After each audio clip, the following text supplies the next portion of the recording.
इस वीडियो के अंदर हम पोर्टफोलियो डिस्कस करेंगे। काफी बढ़िया पोर्टफोलियो इन्होंने बनाया है, गोल बेस्ड पोर्टफोलियो बनाया है।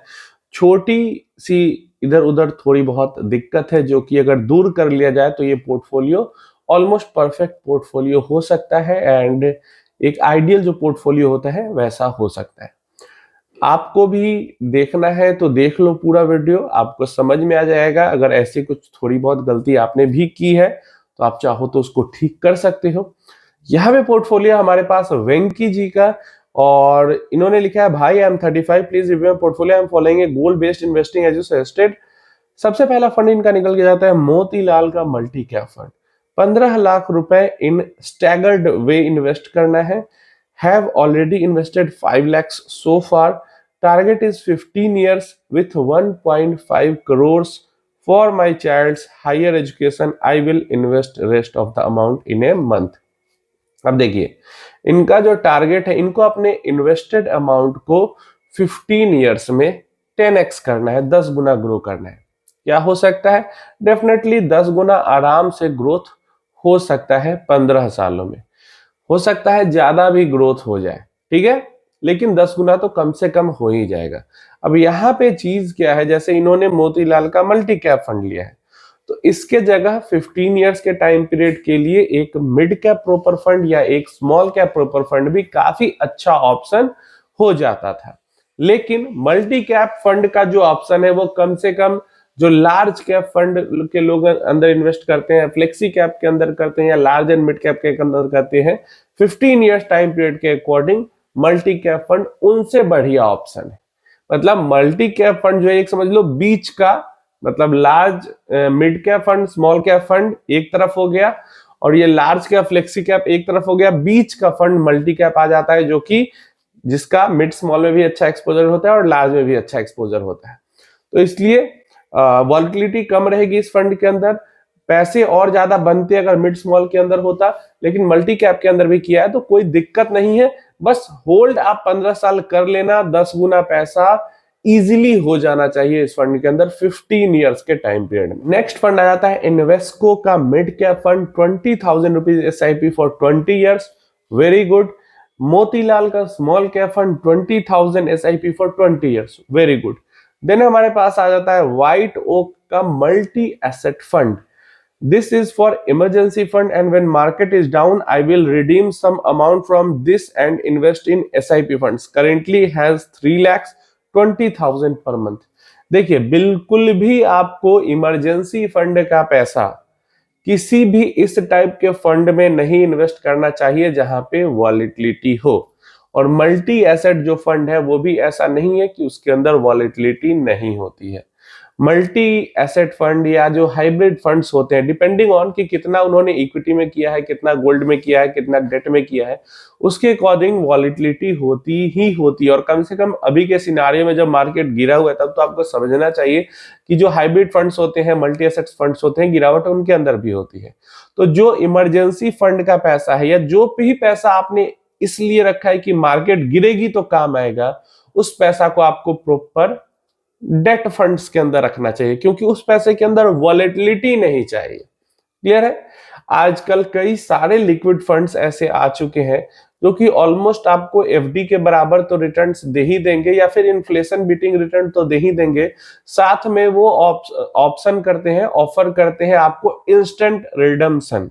जैसे कुछ फंड्स होते हैं वो उसके अंदर आप इन्वेस्टमेंट करते हो तो आपको 1 लाख रुपए तक या 50,000 रुपए तक आपको इंस्टेंट रिडम्पशन का ऑप्शन मिलता है कि मतलब वहां पे आप रिडीम दबाओगे और यहाँ पे बैंक अकाउंट में आपका पैसा आ जाएगा। तो चाहो तो इन फंड्स को आप इमरजेंसी फंड के लिए चूज कर सकते हो, लिक्विड फंड प्रॉपर जहां पे वॉलिटिलिटी बिल्कुल ना हो, या फिर आप FD वगैरह के अंदर इमरजेंसी फंड रख सकते हो। मार्केट लिंक्ड किसी भी स्कीम के अंदर आप नहीं रखो क्योंकि हाइब्रिड हो या मल्टी एसेट हो सब मार्केट लिंक्ड ही होते हैं, वॉलिटिलिटी उनके अंदर ही होती है। तो इमरजेंसी फंड का पैसा बिल्कुल उसके अंदर नहीं जाना चाहिए। यहाँ पे सेक्टोरल फंड इन्होंने लिया हुआ है, एक हेल्थ केयर फंड और एक कैपिटल मार्केट फंड। और मतलब सोच समझ के इन्होंने लिया है कि भाई मैं एनालाइज करूंगा, time to time exit entry करते रहूंगा। तो ठीक है, अगर आपने अपनी एनालिसिस के अकॉर्डिंग लिया है तो बढ़िया है, कोई दिक्कत नहीं है, आप अपना एंट्री एग्जिट समय पे देखकर सोच समझ के करते रहना। अगर इन दोनों फंड की बात करते हैं तो व्हाइट ओक का जो हेल्थ केयर फंड है, हेल्थ केयर सेक्टर को लेकर मुझे अभी कोई ट्रिगर पॉइंट तो नहीं दिख रहा। वायरस वाली बातें हुई थी तो फंड्स थोड़े ऊपर आ गए थे, फिर सब खत्म हुआ तो नीचे चली गई। कोई ट्रिगर पॉइंट आएगा तो हेल्थ केयर फंड काफी अच्छा उस छोटे से टाइम पीरियड में करेगा, उसके बाद फिर नॉर्मल रिटर्न पे आ जाएगा। हाँ, कैपिटल मार्केट इंडेक्स फंड जो है, एक तो इसका लॉन्ग टर्म में भी ग्रोथ अच्छा हो सकता है क्योंकि कैपिटल मार्केट इंडिया का इंक्रीज होगा तो वो बढ़ेगा। और दूसरा, अभी जो सिनेरियो है ना, जैसे अभी 3 महीने से 4 महीने से मार्केट काफी गिरी है, तो आने वाला जो क्वार्टर होगा ना, अभी आने वाला नेक्स्ट क्वार्टर, उसके अंदर जब कैपिटल मार्केट वाली कंपनीज होंगी तो उसके जो रिजल्ट्स होंगे वो थोड़े से अच्छे नहीं होंगे, तो फिर उन स्टॉक्स के अंदर गिरावट होगी तो ये इंडेक्स भी गिरेगा। तो आने वाले एक क्वार्टर में, और अगर ऐसा ही सिनेरियो चलता रहा तो हो सकता है 2 क्वार्टर में भी, अभी नहीं, अभी तो आप देखोगे तो काफी अच्छे हाई वो दिख रहे हैं, नंबर्स दिख रहे हैं इनके। आने वाले 1-2 क्वार्टर में अगर इनके नंबर्स खराब आएंगे तो गिरावट होगी, क्योंकि जो कैपिटल मार्केट वाला जो फंड है वो कैपिटल मार्केट से थोड़ा सा पीछे चलेगा। कैपिटल मार्केट जब रैली करती हुई रहेगी और एक पॉइंट के बाद गिरेगी, तो मार्केट गिरने के 1-2 महीने बाद हमें जो मार्केट वाले फंड है वो गिरेंगे, क्योंकि जब उनके नंबर्स आएंगे खराब तो उनको बेचा जाएगा। फिर जब गिरने के बाद मार्केट रैली पकड़ लेगी तो उसके 1-2 महीने बाद ये ज्यादा रैली पकड़ेंगे। क्यों? क्योंकि 1-2 महीने बाद ही ना रिजल्ट्स आएंगे कंपनीज के, और जब भी मार्केट गिरती है तो काफी सारे लोग भाग जाते हैं, जब भी मार्केट अच्छी चलती है तो काफी सारे लोग आ जाते हैं, इसलिए नंबर्स अप डाउन होते रहते हैं। तो उसके अकॉर्डिंग अपना एनालिसिस करके अगर आप इन्वेस्टमेंट करते हो तो कैपिटल मार्केट जो फंड है उसको आप बाई सेल करके थोड़ा बहुत पैसा बना लोगे। मैं इन सब चीजों को प्रमोट नहीं करता, मैं सेक्टोरल फंड से दूर रहने को कहता हूं, लेकिन आपको खेलने के लिए इन्वेस्टमेंट करना है तो डेफिनेटली आप कर सकते हो, कोई दिक्कत नहीं है। नेक्स्ट हमारे पास जो चीजें आ जाती है यहाँ पे, all SIP funds are for my retirement. SIP जितने भी के अंदर कर रहे हैं, जैसे 2 सेक्टोरल फंड के अंदर, एक स्मॉल कैप के अंदर, एक मिड कैप के अंदर, ये रिटायरमेंट के लिए कर रहे हैं। और उसके अलावा जो इमरजेंसी फंड कह रहे हैं वो भी ये एसआईपी की तरह ही कर रहे हैं।